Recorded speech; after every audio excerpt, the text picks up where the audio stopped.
Elon Musk is globally recognized for his brilliant intelligence and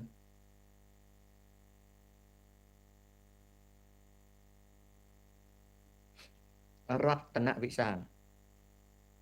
នៅក្នុងโลกនេះអ្នកមានក៏ដោយអ្នកក្រក៏ដោយអ្នកនយោបាយក៏ដោយអ្នកបួសក៏ដោយសេដ្ឋីក៏ដោយអ្នកវិទ្យាសាស្ត្រក៏ដោយទស្សនវិទូក៏ដោយតែងមានគេសរសើរហើយនឹងរិះគន់ដូច្នេះ Elon Musk ក៏ដូចគ្នាខ្ញុំអត់ដែលយកចិត្តទុកដាក់នឹងអ្នកនិយាយដូចរតនឯងទេអត់ដែលយកចិត្តទុកដាក់ទេវាជាដើមទុនធនធានរបស់ Elon Musk បើវាមិនចិញ្ចឹមអ្នកស្រុកភូមិវាកំណើតនៅសៅអាហ្វ្រិកាហើយវាចិញ្ចឹមឆ្កែ1លានក្បាលជារឿងរបស់វាមានមហាសេដ្ឋីម្នាក់ខ្ញុំភ្លេចទៅគាត់ជាប្រពន្ធរបស់ថៅកែសន្តាគារដ៏អស្ចារ្យមួយឈ្មោះ Hamsley នៅទីក្រុងញូវយ៉កជាសេដ្ឋីប្រាក់ពាន់លានជាសេដ្ឋីប្រាក់ពាន់លានគេបានចាប់គាត់ដាក់គុកពីបទល្មើសពន្ធដារគេបានលេបពណ៌គាត់ថាគាត់ជាស្រីចិត្តអាក្រក់ណានេះនិយាយនេះនិយាយនេះតែគាត់បីឆ្កែណាគាត់ឈ្មោះLina Hamsley គាត់ជាប្រពន្ធរបស់លោក Harry Hamsley ជាមហាសេដ្ឋីពាន់លានជាថៅកែសន្តាគារល្បីនៅទីក្រុងញូវយ៉កឈ្មោះ Hamsley Hotel គាត់បានជាប់គុកពីបទល្មើសពន្ធគេនិយាយអំពីគាត់គឺជាស្ត្រីអាក្រក់ខ្លាំងណាស់គេចាត់ទុកថាជាបិសាចដ៏អាក្រក់កាលនោះខ្ញុំរស់នៅក្នុងទីក្រុងញូវយ៉កអូខេខ្ញុំរស់នៅក្នុងទីក្រុងញូវយ៉កគាត់ស្លាប់ឆ្នាំ2007ពេលហ្នឹងខ្ញុំមកនៅនេះហើយលោកស្រី Hamsley គាត់ស្លាប់ទៅគេគាត់ចេញពីគុកមកហើយគាត់ជាប់គុកមួយផ្លែតគេនិយាយថាគាត់គឺជាស្រីអាក្រក់ណាស់ជាស្រីបិសាចជាអីតែតាំងពីមុនគាត់ជាប់គុករហូតដល់គាត់ជាប់គុករហូតដល់ចាប់ចេញពីគុកខ្ញុំតែងតែអានពីរឿងគាត់ពីព្រោះកាសែតនៅទីក្រុងញូវយ៉កនឹងលាបពណ៌គាត់ខ្មៅងងឹតហ្មងតែដល់ពេលខ្ញុំអានទៅគាត់អត់មានខុសអីផងណារតនវិសាលគាត់មានខុសអី she was not bad គេយកគាត់ស្ដីឲ្យអ្នកបម្រើអីគេយកគាត់ថាគាត់ជាមនុស្សអាក្រក់ណាគេចោទគាត់ថាជាស្រីបិសាចអីសំគុកគេដាក់គុកគាត់ដល់ក្រោយមកគាត់ចេញពីគុកមកវិញគាត់ដូចជាប់គុក2ឆ្នាំគាត់ចេញមកវិញគាត់ក៏រស់នៅធម្មតាគេថាគាត់ជាស្រីបិសាចដែលយកទ្រព្យសម្បត្តិពីប្តីគាត់ពេលប្តីគាត់ងាប់គេថាពេលប្តីគាត់មុនងាប់ហ្នឹងគាត់អត់ថែទាំប្តីគាត់រឿងរ៉ាវទាំងអស់ហ្នឹងអត់ពិតទាំងអស់ប៉ុន្តែកាសែតនិយាយអាក្រក់ពីគាត់នៅអាមេរិកដល់ពេលគាត់ស្លាប់ទៅគេចង់ដឹងថាទ្រព្យសម្បត្តិគាត់ធ្វើមិនខ្លះឆ្កែដែលគាត់បីម្ដាយគាត់ទុកឲ្យ$10 លាននៅពេលដែលគាត់ទុក$10 លានឲ្យគេមើលឆ្កែគាត់អ្នកទីក្រុងញូវយ៉កហើយនឹងដតីនេះថាគាត់ជាមនុស្សអាក្រក់ណាស់អាក្រក់រហូតដល់ពេលងាប់ទៅហើយក៏មិនចាយលុយទៅជួយមនុស្សធម៌ដែរសុខចិត្តទុក$10 លានឲ្យឆ្កែនៅក្នុងខួរក្បាលខ្ញុំគិតថាគាត់ឆ្អែតនឹងមនុស្សដែលនិយាយថាពីគាត់អាក្រក់ដូច្នេះហើយគាត់បន្សល់ទុក$10 លានគាត់ដឹងថាឆ្កែគាត់ហ្នឹងតែ1 លានក៏ចាយមិនអស់ផងនៅពេលដែលគាត់ស្លាប់បាត់ទៅគេឈ្មោះគាត់ក៏គេបំភ្លេចចោលទៅគាត់ស្លាប់2007តែក៏មានមនុស្សអាមេរិកគេចាត់ទុកថាលោកស្រី Hamsley ហ្នឹងក៏អត់មានអីអាក្រក់ទេអញ្ចឹងរតនវិសាលដែលខំយកមកសួរតាហ្នឹង Do you think that Elon Musk នឹងវាអាក្រក់បានជាខំប្រឹងយកអាហ្នឹងមកមានន័យថាចៅឯងនេះ you are not well versed in life yet ដូចខ្ញុំនិយាយចឹង Elon Musk មានមូលហេតុដែលមិនផ្ដល់ជំនួយទៅកាន់មនុស្សនៅក្នុងភូមិស្រុកគាត់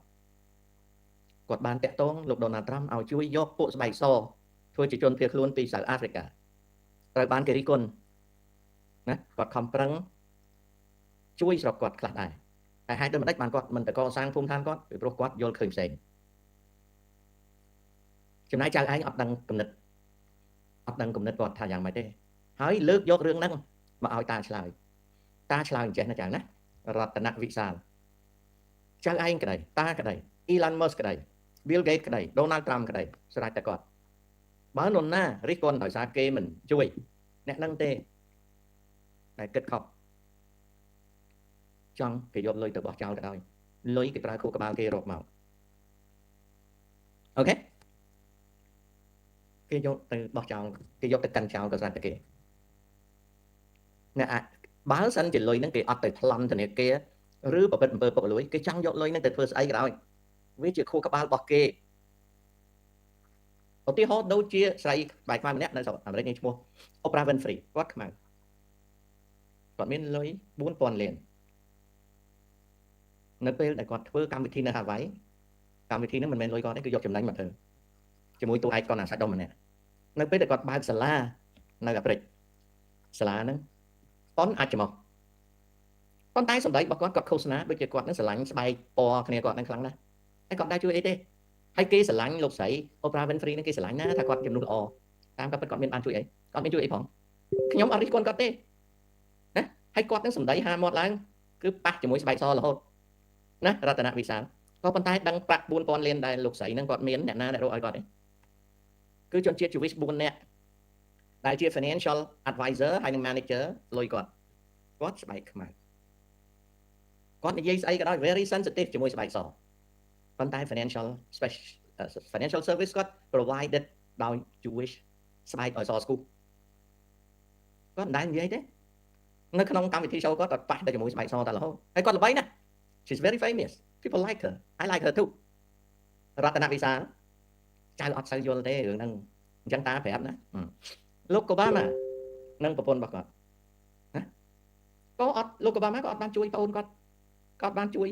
ស្រុកកណ្ដាលគាត់បានជួយទេហើយនៅក្នុងចំណោមស្បែកខ្មែរក៏អត់បានជួយដែរប្រពន្ធគាត់ក៏អត់បានជួយដែរប៉ុន្តែគេស្រឡាញ់គាត់ they love him he's very famous ព្រោះមិនអត់មានណារីគាត់ពីព្រោះ they can criticize Elon Musk ឬក៏ criticize Bill Gates ឬក៏ criticize Warren Buffett ពីព្រោះពួកហ្នឹងវាសតែគេអត់ criticize អ្នកដែលមិនសទេពីព្រោះវា sensitive ពេកអាហ្នឹងមួយណា you know ចឹងរតនវិសាលឯងអាននឹងស្រូបយកព័ត៌មានឲ្យច្រើនដូចតា you don't have that question ដូចជាមានបរិបទជនជាតិស្បែកខ្មៅម្នាក់ជា talk show comedian or something គាត់នឹងដូចជាឈ្មោះ Bill Cosby ចឹងហ្នឹងគាត់អញ្ចឹងហើយដូចជាគាត់ឈ្មោះគាត់ស្លាប់ហើយគាត់យ៉ាងណាទេណា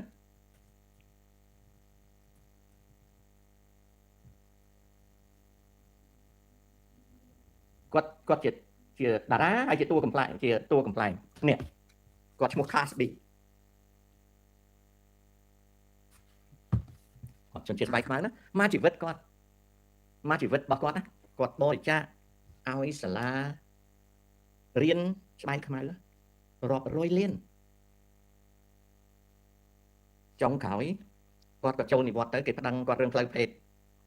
ងាកឆ្វេងគេប្តឹងគាត់គេយកលុយគាត់ងាកស្ដាំប្តឹងគាត់យកលុយគាត់ថាគេប្តឹងគាត់គេយកលុយគាត់គេប្តឹងគាត់គេយកលុយគាត់គ្រប់ពេលណា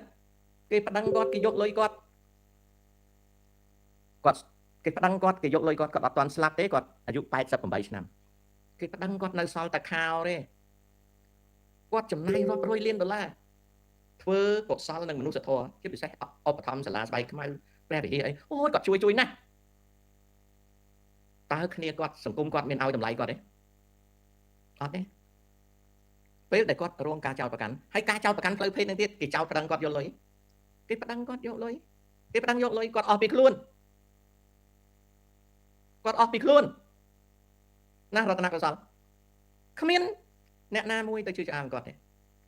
ពួកសចាត់ទុកថាគាត់ជាអ្នកឆោតគាត់ជួយណាស់តា Cosby នេះ he's a comedian I like him ណាហើយអ្នកដែលប្តឹងគាត់រឿងផ្លូវភេទហ្នឹងវាចំយកសម័យដែលគេប្តឹងយកលុយដល់អស់ពីខ្លួនអញ្ចឹងចៅឯងអានឲ្យច្រើនដូចតាបានចៅឯងយល់ពីជីវិតមនុស្សតាធ្វើ show ណាប្លែកពីគេ